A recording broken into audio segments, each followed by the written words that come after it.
नमस्कार दोस्तों। तो 1 जुलाई के पीआईबी में आपका बहुत बहुत स्वागत है। पीआईबी एनालिसिस में आपका बहुत स्वागत है एंड आई होप आपने पिछले मंथ की पीआईबी जिसको हमने 22 जून से शुरू किया था वो सारी कंप्लीट कर ली है। अब मैंने आपको एक प्रॉमिस किया था कि हम वो सारी पीडीएफ्स का एक कंपाइलेशन, हर मंथ का एक पीडीएफ का कंपाइलेशन जो है वो आपके साथ शेयर करेंगे। अब इस कंपाइलेशन, अगर ये कंपाइलेशन आपको चाहिए तो आप मेरा Telegram channel Aditya Pratap polity and IR ज़रूर से ज्वाइन कर लीजिए। आज ही जाकर के ज्वाइन कर लीजिए, वहाँ पर आपको ये पूरा कंपाइलेशन पीडीएफ का मिल जाएगा। अगर आपको चैनल नहीं मिलेगा मेरा, तो मैं आपको अगले सेशन के अंदर अपने चैनल का लिंक जो है वो चैनल अपना दिखा दूंगा, तो आप उस टेलीग्राम चैनल को ज्वाइन कर लीजिए। वहाँ पर पूरे जो पीआईबी एनालिसिस मैं करूँगा उसका मंथली कंपाइलेशंस मैं आपको वहाँ पर दे दूंगा। डेली पीडीएफ तो आपको मिल ही जाती है, मंथली कंपाइलेशन वहाँ पर मैं अपने टेलीग्राम चैनल पर इसका डाल दिया करूँगा, वहाँ से आप डाउनलोड कर लीजिएगा। और ये मंथली कंपाइलेशन मैं इसको बिल्कुल 4 स्केल करके, ग्रे स्केल करके, बिल्कुल 4 एक पेज पे 4 आर्टिकल्स आ जाए इस तरीके से शेयर करूंगा, ताकि आप उसका इजी प्रिंट आउट्स भी निकलवा पाएँ और उस प्रिंट आउट से रिवीजन भी कर पाएँ। और उसके अंदर अगर कुछ एड ऑन्स होंगे, कुछ करेक्शंस होंगे, तो वो मैं अपने मंथली कंपाइलेशन में कर दिया करूंगा। इससे आपको काफ़ी मदद मिलने वाली है। तो ज़रूर से मेरा टेलीग्राम चैनल ज्वाइन करिएगा जिसका नाम है Aditya Pratap polity and IR. बस आप इतना लिख लेना, Aditya Pratap polity and IR, वो चैनल आपको मिल जाएगा और उसको जाकर के ज्वाइन कर लीजिए। उसका डिस्कशन बॉक्स भी है, उसको भी ज्वाइन कर लीजिए और वहाँ पर मैं रिप्लाई भी करता हूँ। आपके जो डाउट्स होते हैं उसके बारे में, आपको कुछ पूछना है उसके बारे में, और वहाँ से आप मेरे से पर्सनली कनेक्ट भी रह सकते हो, तो उसको आप ज्वाइन कर लीजिएगा। 1 जुलाई के पीआईबी एनालिसिस के ऊपर आते हैं, पर वीडियो में आगे जाने से पहले एक बड़ी अनाउंसमेंट है अनअकैडमी टीम की तरफ से कि अनअकैडमी ने आपकी सबसे बड़ी प्रॉब्लम को सॉल्व कर दिया है।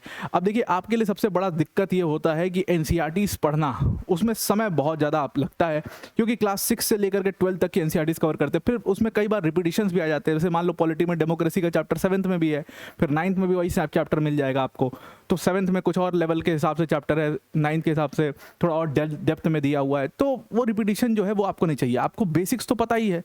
तो हमारे लिए हमने क्या किया अनअकैडमी पर कि एनसीईआरटीज़ की बुक्स जो है, कंसाइज बुक्स बनाई है, एक किताब पूरे एनसीईआरटी के सब्जेक्ट के लिए। जैसे पॉलिटी है तो क्लास 6 से लेकर 12 तक पूरी एक किताब में कवर है, और पूरा कंसाइज वे में इसको बहुत शानदार कंटेंट के साथ कवर किया है। इस किताब को आप जरूर से जाकर के फ्री ऑफ कॉस्ट डाउनलोड कर सकते हैं, लिंक इसका डिस्क्रिप्शन में आपको मिल जाएगा, उस पर क्लिक करके ये फ्री बुकलेट्स आप डाउनलोड कर लीजिएगा और यहीं से आपकी प्रिपरेशन का शुरुआत होगा। ये क्यूआर कोड यहाँ पर लगा हुआ है, इसको स्कैन करके आप जो है इसके ऊपर जरूर से आ जाइएगा, इस चैनल पर, मतलब इस पेज पर आ जाएंगे जहां पर आप डाउनलोड कर सकते हैं। चलिए, विदाउट वेस्टिंग एनी टाइम अपना डिस्कशन आज का स्टार्ट करते हैं। और पहला डिस्कशन है very very important report, about a very very important report, that is unlocking growth.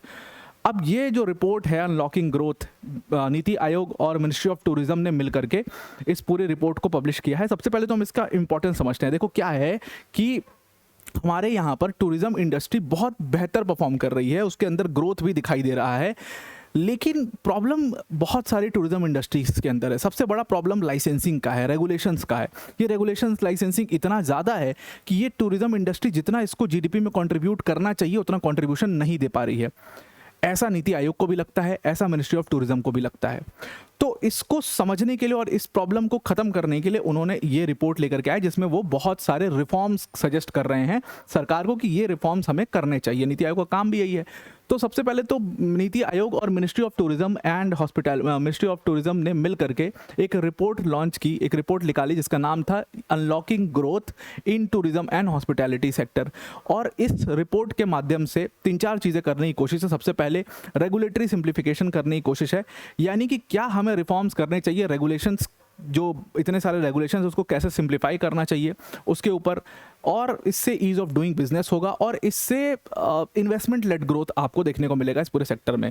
देखिए, हमारा सर्विसेज सेक्टर बहुत अच्छा परफॉर्म कर पाता है क्योंकि उसमें इन्वेस्टमेंट उतना ही आ पाता है। वही काम टूरिज्म के साथ भी हो सकता है। अगर टूरिज्म सेक्टर में इन्वेस्टमेंट आए तो ये सेक्टर भी बहुत अच्छा ग्रो कर सकता है, ऐसा नीति आयोग और मिनिस्ट्री ऑफ टूरिज्म दोनों को लगता है। और विकसित भारत 2047 के लिए बहुत ज़रूरी है कि ये सारे सेक्टर्स बहुत अच्छा परफॉर्म करें, तभी आप वो गोल को अचीव कर पाओगे। क्योंकि अब इस पूरी स्केल देखिए, इस पूरी मिनिस्ट्री का अगर आप स्केल देखें, तो इस पूरी इंडस्ट्री का अगर आप स्केल देखें तो टूरिज्म इंडस्ट्री ने 15.73 लाख करोड़ इंडिया की जीडीपी में कंट्रीब्यूट किया है फाइनेंशियल ईयर 23-24 के अंदर। और 5.22% जो हो जाता है जीडीपी का, यानी कि 5-5.5% जीडीपी में कंट्रीब्यूशन अभी भी टूरिज्म सेक्टर का है, जबकि इतने सारे चैलेंजेस टूरिज्म के लिए होते हैं। बहुत सारे वेदर का चैलेंजेस होते हैं, वेदर चैलेंजेस होते हैं, फिर सबसे बड़ा चैलेंज गवर्नमेंट का होता है, रेगुलेशंस का होता है। कई बार प्लेसेस जो हैं, जो रिलीजियस प्लेसेस हैं वो बंद होती हैं, उसका चैलेंजेस फेस करना पड़ता है। मतलब इस सेक्टर को बहुत सारे चैलेंजेस का सामना करना पड़ता है। कोई भी महामारी आई, कोई भी युद्ध चल रहा है, तो सबसे डायरेक्टली अगर कोई सेक्टर इंपैक्ट होता है, दैट इज टूरिज्म सेक्टर। अब युद्ध चल रहा है तो वहाँ से लोग जो है ट्रैवल नहीं करेंगे, यहाँ पर लोग जो है ट्रैवल करना अवॉइड करेंगे, लोग जो है इधर आना अवॉइड करेंगे। मतलब ये एक मेजर प्रॉब्लम है जो सेक्टर को झेलनी पड़ती है। तो ये सेक्टर उसके बावजूद अगर 5.5% जीडीपी में कंट्रीब्यूशन दे रहा है, दिस इज वंडरफुल। और इसके साथ साथ 84.6 मिलियन जॉब्स को भी सपोर्ट कर रहा है, प्लस 20% राइज भी देखा गया पिछले 5 साल में 20% जॉब्स के अंदर राइज भी मिला, यानी कि सेक्टर ग्रो तो कर रहा है, there is no doubt in it. Domestic tourist आ रहे हैं, इंटरनेशनल टूरिस्ट आ रहे हैं, इंटरनेशनल अराइवल्स हो रहे हैं। लेकिन प्रॉब्लम क्या है हमारे लिए? प्रॉब्लम कभी भी डिमांड का नहीं है, डिमांड बहुत ज़्यादा है। इंडिया के tourism is one of the most demanded tourism of the world. Problem हमारी सरकार और उसके रेगुलेशंस के अंदर है। अगर आप UN tourism visa openness index में देखोगे, मतलब हमारा वीज़ा कितना ओपन है, हम कितना अलाउ करते हैं बाकी देशों से लोगों को अपने यहाँ पर आने के लिए, उसमें हमारा स्कोर है 38.14, which is lower than the global average. Global average is 40, तो हमारा स्कोर यहाँ पर लेस है। इसमें बहुत सारी चीज़ें और एडअप भी होती हैं, ठीक है, लेकिन वो बाद में। पहले पूरे सेक्टर को इम्प्रूव करना बहुत इंपॉर्टेंट है। अगर आप देखो इसमें मलेशिया में, सिंगापुर में, मलेशिया, थाईलैंड, श्रीलंका, ये जो हमारे पीयर्स हैं ये हमसे बेटर परफॉर्म कर पा रहे हैं इसके अंदर। Sri Lanka even is performing better than India. अब खैर श्रीलंका में पूरा जो उनका इकॉनमी है वो टूरिज्म लेड इकॉनमी है, जैसे मालदीव्स की टूरिज्म लेड इकॉनमी है, वैसे श्रीलंका की टूरिज्म लेड इकॉनमी है, तो वो एक डिफरेंट मैटर हो जाता है फॉर दैट सेक। लेकिन फिर भी इंडिया को बेटर करना पड़ेगा स्कोर में, और यही हमारा सबसे बड़ा कंसर्न है। इस डेटा को आप जरूर से याद रखना इस डेटा को यहाँ पर। तो यही हमारा सबसे बड़ा कंसर्न है टूरिज्म के अंदर। अब देखिए इसमें और भी बहुत सारी प्रॉब्लम है, जैसे अगर आप देखिए यहाँ पर तो एक होता है टूरिज्म सैटेलाइट अकाउंट, जिसको हम टीएसए कहते हैं। अब ये क्या है? ये यूएन का एक मेथड है जिससे वो टूरिज्म सेक्टर किसी भी देश का, उसकी पर्टिकुलर देश की जीडीपी में कितना कंट्रीब्यूट कर रहा है, कितना एम्प्लॉयमेंट जनरेट कर रहा है, उसको ये नापते हैं। इस टीएसए के अंदर जो थर्ड टीएसए आया है उसमें हमारा बेस ईयर आज भी 15-16 है। मतलब हम 10 साल पीछे का बेस ईयर लेकर के डेटा कैलकुलेट कर रहे हैं। मतलब हमारे पास टेक्निकली सही डेटा ही नहीं है। भारत सरकार ने कई सारी स्कीम्स निकाली हुई हैं टूरिज्म को इम्प्रूव करने के लिए, बूस्ट करने के लिए। स्वदेश दर्शन, प्रसाद स्कीम, देखो अपना देश, ये सब। ई वीज़ा की सुविधा दे दी गई है 2014 से। वीज़ास ऑन अराइवल की सुविधा है यहाँ पर सेलेक्टेड देशों के लिए। वीज़ा फ्री एंट्री भी है कुछ देशों के लिए, नेपाल, भूटान और मालदीव्स के लिए वीज़ा फ्री एंट्री है। अब प्रॉब्लम क्या है? प्रॉब्लम है जीएसटी एंड लाइसेंसिंग। इस इशू को समझते हैं और इसी इशू को सॉल्व करने की कोशिश इस रिपोर्ट से की गई है। देखो होता क्या है, सपोज मान लीजिए आप कोई होटल्स खोल रहे हैं। टूरिज्म के लिए सबसे इंपॉर्टेंट क्या है? इंडस्ट्री को, उस पूरे इंफ्रास्ट्रक्चर को बेहतरीन बनाना। तो अच्छे होटल्स, 5 स्टार होटल्स, अच्छी हॉस्पिटैलिटी, यही होगा टूरिज्म में सबसे इंपॉर्टेंट चीज़ ये है। प्रॉब्लम क्या होती है? जब आप मान लीजिए एक होटल खोल रहे हैं और उसके अंदर रेस्टोरेंट भी है, उसके अंदर बार भी है, इंटरनेशनल टूरिस्ट को आपको केटर करना है। अब आप एक होटल खरीदेंगे, सबसे पहले आप एक लैंड खरीदेंगे, लैंड को रजिस्ट्री कराएंगे, उसके बाद फिर होटल की परमिशन होती है, वो परमिशन लेंगे। उसके बाद आप होटल को बनाएंगे, वो कितना बनना चाहिए उसके लिए भी तमाम क्लियरेंसेस आपको लेनी पड़ेंगी। तमाम क्लियरेंसेस आप लोगे, कितनी मंजिल होगी, कितना होगा, ये हो गया। और अगर आप चेन खोल रहे हैं होटल्स की, तब तो आप समझिए बहुत, आप साल 1.5 साल लग जाएगा खाली क्लियरेंसेस लेने में। तो उस होटल को आप बनाएंगे, उसके बाद फिर आपका जो रेस्टोरेंट होगा उसके तमाम लाइसेंसिंग होगी उसका सबसे पहले आपको एफएसएसआई से रजिस्टर कराना पड़ेगा। उसके बाद मतलब दुनिया भर के लाइसेंसेस यहाँ पर आपको लगेंगे। लिकर लाइसेंस आपको लेना पड़ेगा, हर होटल के लिए अलग ये सारे लाइसेंसेस लेने पड़ेंगे।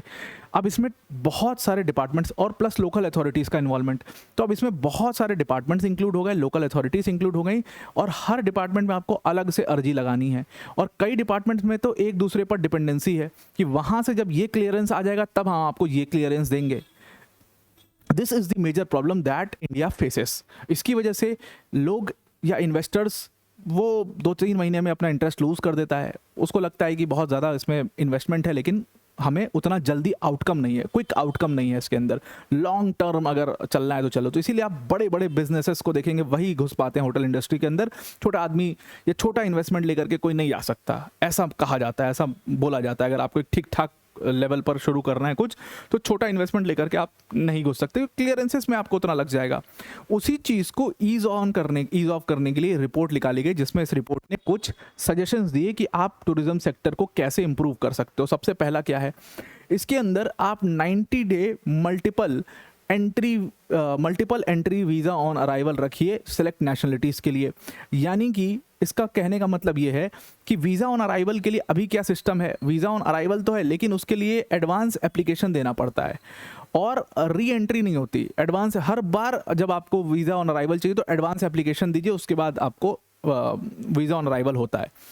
यहाँ पर इन्होंने सजेस्ट किया कि यार जब आपने वीज़ा ऑन अराइवल निकला, the whole concept of visa on arrival इसकी कोई आपके एयरपोर्ट पर आ रहा है, अगर वो उस पर्टिकुलर नेशनैलिटी का है उसको वीज़ा दे देते हैं।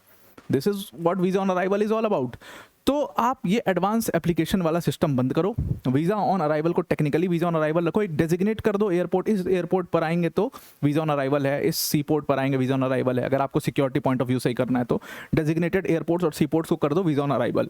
और सबसे बड़ी चीज़ कि उसमें 90 डे का जो री एंट्री वाला, जो 90 डे का मल्टीपल एंट्री वाला प्रोविज़न है उसको डाल दीजिए। तो इससे क्या होगा कि लोग थोड़ा सा बूस्ट मिलेगा। दूसरी चीज़ क्या है, ई वीज़ा की इतनी सारी कैटेगरीज आपने क्रिएट कर रखी है, लोगों को कन्फ्यूजन होता है। तो ई वीज़ा की जो इतनी सारी कैटेगरीज है सबको ख़त्म करिए, 5 मेजर कैटेगरीज बना दीजिए आप। टूरिज्म की एक कैटेगरी रखिए, बिजनेस की रखिए, मेडिकल की रखिए, स्टूडेंट की रखिए, डिपेंडेंट्स की रखिए। ये 5 कैटेगरीज में सब लोग कैटर हो जाएंगे, एक नहीं तो दूसरे, दूसरे नहीं तो तीसरे में फॉल हो जाएंगे। तो ये 5 कैटेगरीज आप रखिए, बस कंफ्यूज मत करिए। उसके बाद थर्ड जो रिफॉर्म है that is on the licensing process. उन्होंने कहा कि अभी होटल प्रोजेक्ट के अंदर बहुत सारा अप्रूवल, बहुत सारा लाइसेंसिंग चाहिए, मल्टी स्टेज लाइसेंसिंग चाहिए, इसको ख़त्म करना पड़ेगा। हमें क्या करना होगा, एक सिंगल लिकर लाइसेंस आप लगाओ। अगर किसी की चेन ऑफ होटल्स है, मेरी 3-4 चेन्स हैं होटल्स के, मेरी 3-4 प्रॉपर्टीज़ हैं, वहाँ पर एक सिंगल लिकर लाइसेंस मैं ले लूँगा। एक बार परमिशन मिल गई तो मैं तीनों चारों जगह पर उसको यूज़ कर सकता हूँ। इसी तरीके से एक आप सिंगल हेल्थ ट्रेड लाइसेंस लगाइए। और उसके अलावा जो ये अलग से ईटिंग हाउस लाइसेंस है, ईटिंग हाउस लाइसेंस है, इसको आप रिमूव कर दीजिए। ये अननेसेसरी है, इसकी कोई मतलब नहीं है। उसके बाद क्या होता है कि एक ना स्टार क्लासिफिकेशन, जैसे आपने बोला 3 स्टार होटल है, 4 स्टार होटल है, 3 ये स्टार क्लासिफिकेशन है होटल्स का। इंडिया में अगर आपको होटल इंडस्ट्री में उतरना है तो ये मैंडेटरी हो जाता है आपके लिए हॉस्पिटैलिटी के अंदर कि आप स्टार लिंकिंग कराएं। इन्होंने कहा कि ये इसको लाइसेंस के तौर पर क्यों, भाई ये तो मार्केट प्रोटोकॉल बना दो, इसको एक मार्केट स्टैंडर्ड बना दो। अगर जैसे आप गए, आप कोई दुकान पे गए, अब दुकान पे ISI मार्क्ड गुड है तो आपको ट्रस्ट होगा उस पर, आप खरीद लोगे। ISI मार्का नहीं है तो आप नहीं खरीदोगे। ये हमारे ऊपर डिपेंड करेगा ना, कंज्यूमर्स पर। अब ऐसा थोड़ी कि जिसका ISI मार्का नहीं है वो बेचेगा ही नहीं, ऐसा नहीं होना चाहिए। तो वही चीज़ यहाँ पर कह रहे हैं कि ये स्टार लिंकिंग जो है इसको ख़त्म करो, स्टार लिंकिंग को डीलिंग करो, उसको मार्केट प्रोटोकॉल रहने दो या उसको एक बेंचमार्क रहने दो। वो लोग अपना, भाई किसी के स्टार रेटिंग नहीं है तो नहीं जाएगा उसके होटल में।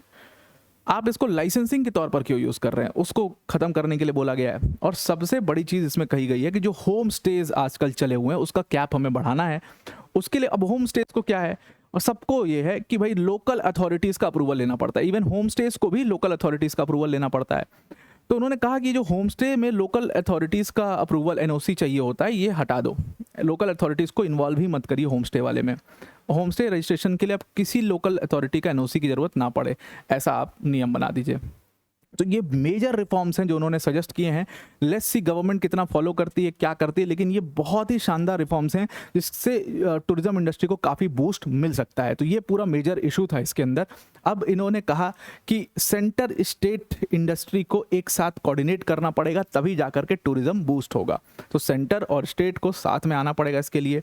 नीति आयोग के एक मेंबर हैं राजीव गौबा, उन्होंने कहा कि इंडिया का चैलेंज डिमांड है ही नहीं या रिसोर्स नहीं है, इंडिया का चैलेंज है enabling conditions, regulatory complexity, fragmented process and procedural inefficiencies. Very very good thing this person has said. अब ये जो भाई साहब, ये यहाँ पर स्टार मार्क कर रहा हूँ, ये जो पैरा है इसको आप अपने एग्जाम में यूज़ करोगे।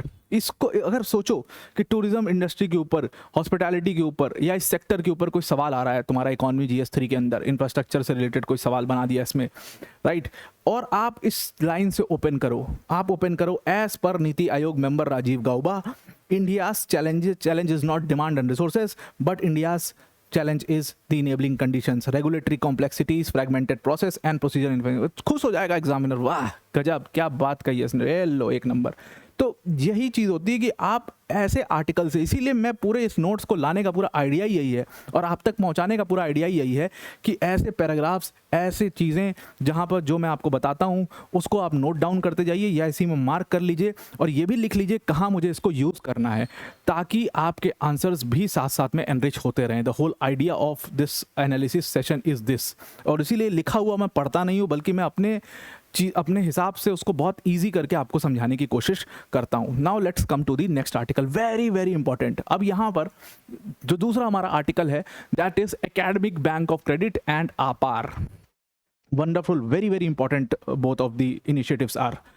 अब ये दो इनिशिएटिव्स हैं न्यू एजुकेशन पॉलिसी के तहत, ये दो इनिशिएटिव्स हैं, एक है एकेडमिक बैंक ऑफ क्रेडिट और एक आपार। ये दोनों अलग अलग चीज़ें हैं और दोनों को हम और दोनों का कनेक्शन को समझने की कोशिश करते हैं इस पूरे आर्टिकल में, और फिर इससे क्या हो रहा है, क्या एग्जैक्टली क्या चीज़ें की जा रही हैं, क्या चेंज किया जा रहा है, उसको समझने का प्रयास हम यहाँ पर करते हैं। सबसे पहले the academic bank of credit है। अब देखो क्या होता है, एकेडमिक बैंक ऑफ क्रेडिट्स है, ये एक बेसिकली मिनिस्ट्री ऑफ एजुकेशन ने बनाया है, यूजीसी प्लेटफॉर्म है। ये एक प्लेटफॉर्म है जहां पर क्रेडिट स्टोर होगा, ट्रांसफ़र होगा और रिडीम किया जा सकता है। ये इसका पूरा एजेंडा है एकेडमिक बैंक ऑफ क्रेडिट्स का। कौन से क्रेडिट, कौन करेगा रिडीम, कौन करेगा स्टोर, ये क्या है पूरी कहानी, इसको समझते हैं। अब देखो भारत के अंदर हम कहते हैं ना बार बार कि एजुकेशन सिस्टम को चेंज करना चाहिए, एजुकेशन सिस्टम बहुत ख़राब है, बहुत ओल्ड है, बहुत पुराने तरीके से, वो पुरानी गाड़ी के जैसे चलता है, ये वो दुनिया भर की चीज़ें कही जाती है भारत के अंदर। उस एजुकेशन सिस्टम को चेंज करने का प्रयास यहाँ पर आपको इन दो इनिशिएटिव से दिख रहा है। कैसे? तो पहले क्या था कि सपोज मान लीजिए कोई एक बच्चा है, लेट्स टेक एन एग्जांपल, वो बीएससी दिल्ली में बीएससी में एडमिशन लिया उसने, एक साल उसने पढ़ा, तब तक उसके पिताजी का एक्सीडेंट हो जाता है या उसके पिताजी की तबीयत खराब हो जाती है, बहुत ज़्यादा तबीयत खराब हो जाती है। अब उसको अपना पढ़ाई छोड़ना पड़ता है, एक साल में डिग्री कंप्लीट नहीं कर पाता, वो एक साल में उसको पढ़ाई छोड़ना पड़ता है और वो काम पे लग जाता है, वो काम वाम करने लगता है और अच्छा काम करता है। बहुत लोग के साथ ये चीज़ होती है, बहुत लोग, कोविड में कितने ऐसी हज़ारों स्टोरीज मैं आपको सुना दूंगा जिनके साथ ये हुआ। जो मेरे कॉलीग्स थे, मेरे साथ कॉलेजेस में थे, उनको कोविड में पढ़ाई छोड़नी पड़ गई अपने घर की माली स्थिति की वजह से। वो ऑनलाइन वर्क फ्रॉम होम या कुछ ऐसे काम करना शुरू कर दिए और मेडिकल में कुछ काम करना शुरू कर दिया उन लोगों ने, और फिर उनकी पढ़ाई छूटी और वे छूट गई, वो बेचारे कभी नहीं ज्वाइन कर पाए। ऐसा बहुत लोगों के साथ होता है। अब क्या है कि मान लो एक साल उसने पढ़ाई की, उसके पिताजी की तबीयत खराब हो गई, वो चला गया और वो काम वाम करने लगा, अपने घर को संभाला, सपोर्ट किया, और 3 साल में दोबारा से ही स्टूड अप एंड उसकी फाइनेंशियल सिचुएशन अब ठीक हो चुकी है और वो चाहता है कि मैं अपनी पढ़ाई को कंटिन्यू करूं। अब जिस कॉलेज में उसने एडमिशन ले रखा था, अब आप थिंक ऑफ दैट कॉलेज, जिस कॉलेज में उसने एडमिशन ले रखा था, वहां पर 1 साल उसने पढ़ाई कर रखी थी, लेकिन अब क्योंकि 2 साल से 3 साल से वो गायब था, तो उस कॉलेज से उसका नाम कट चुका है। क्योंकि कॉलेज में एक नियम होता है, 6 महीने तक अगर आप गायब हैं, अटेंडेंस 0 है, 75% अटेंडेंस का भी कंसेप्ट है, अटेंडेंस आपकी 0 है तो आपका नाम कट जाएगा, मतलब मान लिया जाएगा कि इसने पढ़ाई छोड़ दी। ये प्रोविजन है वहाँ पर। या फिर अगर आपको इंक्लूड भी कर रहे हैं तो वो दोबारा फिर शुरुआत से आप जो है पढ़िए। तो अब इस बच्चे का 1 साल जो उसने मेहनत की थी, 1 साल पढ़ाई करी थी, पास किया था, वो सारा बेकार हो गया। और अगर इसको करना है डिग्री तो दोबारा से फिर ये एडमिशन लेगा, एंट्रेंस देगा, एडमिशन लेगा और फिर दोबारा पढ़ेगा। अब आप इस समस्या को समझ चुके होंगे कि ये समस्या कितनी दयनीय है, बहुत सारे लोगों के साथ ये होती है। अब इस चीज़ को ठीक करने के लिए एकेडमिक बैंक ऑफ क्रेडिट्स बनाया गया, इसको बना दिया गया है ऑलरेडी। इस एकेडमिक बैंक ऑफ क्रेडिट्स का काम यह है कि सपोज मान लीजिए आपके साथ सेम सिचुएशन हो जाए, भगवान ना करे हो कभी, लेकिन अगर ऐसी सिचुएशन हो जाए कि 1 साल आपने पढ़ाई कर रखी है, 2 साल आपने पढ़ाई कर रखी है और फिर आपको छोड़ना पड़ जाए किन्हीं कारणों से, ब्रेक ले लिया आपने, आप कोई स्किल सीखने चले गए, कहीं कुछ चले गए, तो आप ब्रेक लेकर के जब वापस आओ तो आपने 2 साल जो पढ़ाई की है, 2 साल जो सब्जेक्ट्स पास किए हैं, उस हर सब्जेक्ट को, जैसे आपने मैथ्स सब्जेक्ट का एग्जाम दिया और पास कर लिया तो उससे आपको कुछ क्रेडिट मिलेगा। जैसे सपोज 4 क्रेडिट मिल गए, तो वो 4 क्रेडिट जो है वो आपके इस एकेडमिक बैंक ऑफ क्रेडिट्स में सबमिट हो जाएंगे। इसी तरीके से 2 साल आपने पढ़ाई की, 2 साल में जितना क्रेडिट आपने अर्न किया वो सारा क्रेडिट आकर के एकेडमिक बैंक ऑफ क्रेडिट्स में जाकर के सबमिट हो जाएगा। अब जब आप वापस ब्रेक के बाद आओगे तो उस वहीं से आप अपनी शुरुआत को दोबारा से अपनी शुरुआत कर सकते हो। वो सारे क्रेडिट्स आपके पास पड़े हुए हैं, वहीं से उसमें ऐड अप होते जाएगा वो क्रेडिट्स। पहली खास बात तो ये स्टोर करेगा क्रेडिट्स को। दूसरी खास बात, क्रेडिट ट्रांसफर कर सकता है। और तीसरी खास बात, सबसे बेहतरीन बात इसकी ये है कि आपको, जैसे मान लीजिए आपने सारे 4 साल पढ़ लिया, 4 साल पढ़ने के बाद आपने सारे सब्जेक्ट्स को पास कर लिया, उसके सारे क्रेडिट्स आपके पास जमा हो गए, डिग्री अब आपको चाहिए, तो डिग्री जो है वो एक सर्टेन क्रेडिट स्कोर पर आपको डिग्री अलॉट हो जाएगी। तो आपने 30 क्रेडिट कमा लिए, आप जाओगे रिडीम करोगे, 30 क्रेडिट डिग्री मिल जाएगी आपको।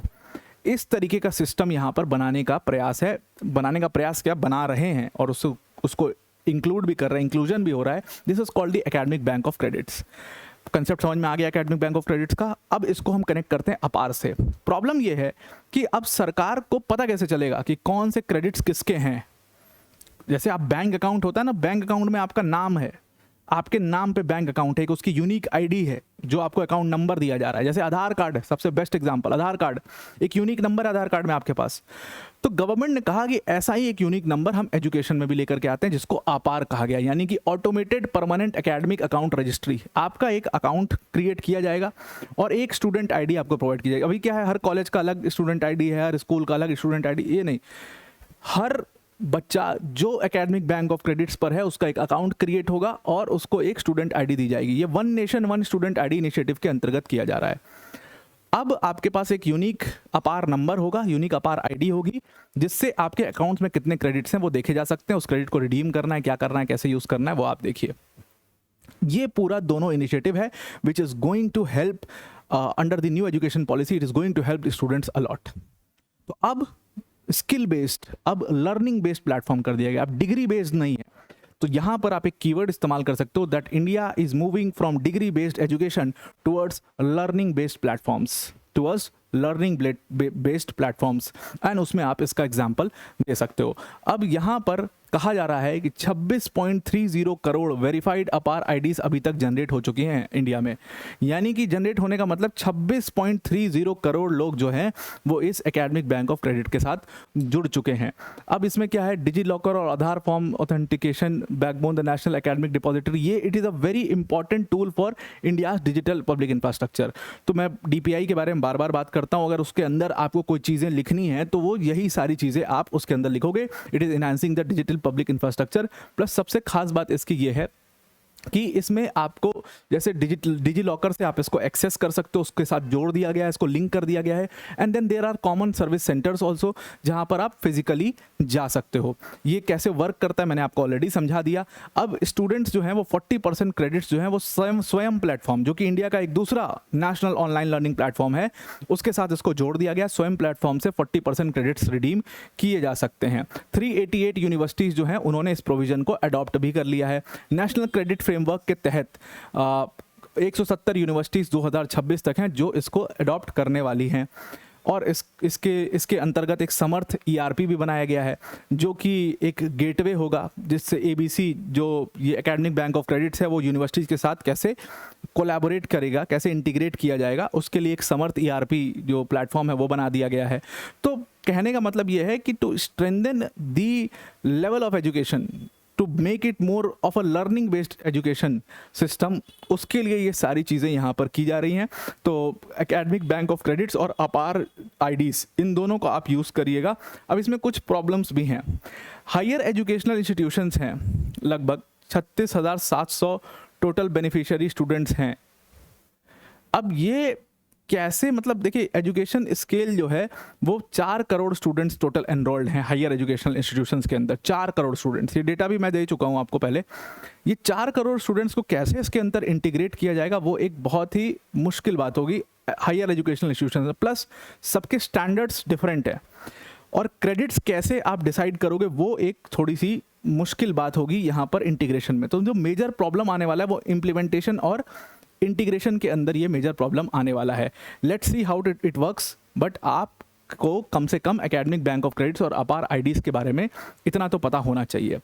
तो ये हमारा आज 2 आर्टिकल्स थे, इंपॉर्टेंट, काफ़ी इंपॉर्टेंट थे बल्कि, और हमारा पीआईबी बैकग्राउंडर एक है जिसको हम यहाँ पर डिस्कस कर लेते हैं। तो let us now move to our PIB backgrounder of 1 July. तो पीआईबी बैकग्राउंडर में आज एक छोटा सा ही हमारा आर्टिकल है which is very very important also, क्योंकि एक इनिशिएटिव के बारे में वो चर्चा कर रहा है, तो काफ़ी ज़्यादा यहाँ पर इम्पॉर्टेंट है। अब अगर आपके कोई फीडबैक्स हुआ करते हैं या आपका कोई भी फीडबैक है मेरे सेशन से रिलेटेड, या इसमें और क्या इंक्लूड कर सकते हैं, क्या और करना चाहिए आपको, और कोई नोट्स चाहिए मेरे से, तो वो सारी चीज़ें आप मुझे सजेस्ट कर सकते हो मेरे टेलीग्राम चैनल पर। तो Aditya Pratap polity and IR आप लिखोगे, माई टेलीग्राम चैनल वेलकम, उसको आप ज़रूर से ज्वाइन कर लीजिए। वहाँ पर आप मुझे ये पूरा सजेशन दे सकते हैं। Okay, now let us come to the PIB backgrounder. Let's come to the PIB backgrounder. This is the PIB backgrounder for today. Okay, so यहाँ पर इस PIB बैकग्राउंडर के अंदर ई सरस के ऊपर बात हो रही है। अब ये ई सरस क्या है, अभी थोड़ी देर में मैं उसी के ऊपर सारी चर्चा ही आज करनी है। And how this E Saras platform, how it is helping the women's को कैसे एम्पावर कर रहा है, मार्केट को कैसे एक्सपैंड कर रहा है, रूरल इकोनॉमी में कैसे ये कंट्रीब्यूट कर रहा है, ये पूरा आर्टिकल ई सरस प्लेटफॉर्म के बारे में है। सबसे पहले तो समझ लेते हैं ये ई सरस प्लेटफॉर्म है क्या। अगेन देखो, ई सरस प्लेटफॉर्म को क्रिएट किया गया under the national rural livelihood mission, under the Antyodaya Deendayal Antyodaya योजना। तो 2 चीज़ें हैं, ये DAYNRLM यानी कि दीनदयाल अंत्योदय योजना नेशनल रूरल लाइवलीहुड मिशन के अंतर्गत ई सरस प्लेटफॉर्म को क्रिएट किया गया, which is a online market place. जैसे फ्लिपकार्ट देखते हो, अमेजॉन देखते हो, वैसा ही एक मार्केट प्लेस ई सरस है, लेकिन ये एक्सक्लूसिवली विमेन के लिए है, विमेन SHGs और उनके फेडरेशंस के लिए, women from SHGs and their federations, उनके लिए। अब जैसे बहुत सारे सेल्फ हेल्प ग्रुप्स हैं, जैसे बुनकरों के बारे में आपने सुना है, बुनकर जो हाथ से बुनाई करके साड़ियाँ बनाती हैं, ये कुछ विमेंस हैं। कुछ ट्राइबल विमेंस हैं जो हाथ से बुनाई करके कुछ ऐसा क्या कहते हैं, टोकरी जैसा बनाती हैं, जिनको अभी सरस मेला लगा था, उसमें काफ़ी प्रधानमंत्री ने बहुत प्रमोट भी किया था। अब ये विमेंस हैं, इनको बहुत ज़्यादा नॉलेज नहीं है ना, मतलब इनको नहीं पता कि कैसे मुझे ये प्लेटफॉर्म पे जाना है, कैसे लिस्ट कैसे कर पाएंगे, उनके फ़ोन नहीं है। तो कुछ सेल्फ हेल्प ग्रुप्स हैं जो उनके लिए काम करते हैं, उनको रजिस्टर कराना, उनके लिए उनको एक्सेस देना, ease of doing business and educating them, ये सारा काम ये सेल्फ हेल्प ग्रुप्स करते हैं। तो ये पूरा प्लेटफॉर्म एक्सक्लूसिवली विमेन और सेल्फ हेल्प ग्रुप्स और उनके फेडरेशंस के लिए है। ये किसको हेल्प करेगा? ये उनको हेल्प करेगा जो रूरल एरियाज़ में बैठ करके ऐसे बिजनेसेस कर सकते हैं, उनके पास स्किल है, लेकिन वो उस स्किल को बिजनेस के तौर पर नहीं बना पा रहे हैं, वो उसको इतना स्केल नहीं कर पा रहे हैं, तो उनके लिए इस प्लेटफॉर्म को ई सरस को बनाया गया है। तो जैसे मान लीजिए चंदेरी साड़ीज़ के बारे में आपने सुना होगा, मध्य प्रदेश की बड़ी फेमस साड़ियाँ होती हैं चंदेरी साड़ी, जिसको हाथ से विमेंस वीव करके बनाती हैं। जैसे आपने मार्बल्स के बारे में सुना होगा, राजस्थान के मार्बल्स के बारे में बहुत फेमस। जैसे आपने पश्मीना प्रोड्यूसर्स के बारे में सुना होगा, जम्मू एंड कश्मीर के पश्मीना शॉल वॉल जो बनाते हैं। अब ये सारे लोग अभी तक अपने गुड्स को उतने स्केल पर जो है बेच नहीं पा रहे हैं, तो इनके लिए इस ई सरस प्लेटफॉर्म को क्रिएट किया गया, जहां पर आप अपने प्रोडक्ट्स को लिस्ट करोगे और बायर वहां पर आएगा और खरीद लेगा। और इसके लिए सारी कैटेगरीज बना दी गई हैं, यानी कि लिविंग होम और living, women's apparel necessaries, men's apparel necessaries, personal care, food items, kids toys, सबको यहाँ पर सब आप लिस्ट कर सकते हो। कहा जा रहा है इस डेटा के according 8.62 crore women SHG members जो हैं वो इस ई सरस प्लेटफॉर्म से जुड़ चुकी हैं, और इसमें से 85% विमेंस तो डायरेक्टली जो मिनिस्ट्री ऑफ रूरल डेवलपमेंट है उसके नेटवर्क में जुड़ी हुई हैं।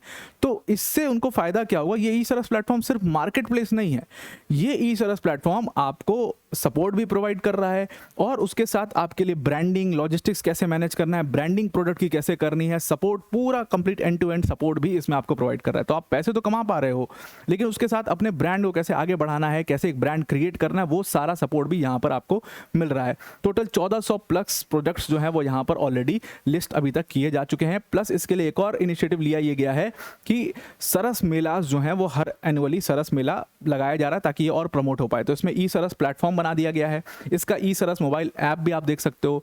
इसको लिस्ट इसको उमंग प्लेटफॉर्म पर भी एनलिस्ट कर दिया गया है, जहां पर 2572 सर्विसेज हैं इसके अंदर, और इसके अंदर 796.69 करोड़ ट्रांजैक्शंस इस उमंग प्लेटफॉर्म के थ्रू हो चुकी है यहाँ पर। प्लस इसके लिए एक ऑफलाइन गैलरी भी क्रिएट की गई है, दैट इज सरस आजीविका गैलरी, जो कि न्यू दिल्ली में ही है, सरस आजीविका गैलरी। और इसके साथ शक्ति कलेक्शन भी है, मतलब जो प्रीमियम क्यूरेटेड गिफ्ट कलेक्शन है राष्ट्रीय ग्रामीण विकास सम्मेलन 2026 में उनको लॉन्च किया गया था सरस शक्ति कलेक्शन के अंदर। तो ये ई सरस प्लेटफॉर्म करता है और इस तरीके से ये नेशनल रूरल लाइवलीहुड मिशन को स्ट्रेंथन कर रहा है। तो नेशनल रूरल लाइवलीहुड मिशन और ई सरस का जो जोड़ है उसको आपको लिखना पड़ेगा। तो आज के पीआईबी एनालिसिस में इतना ही, आज के लिए इतना ही। Thank you and have a nice day.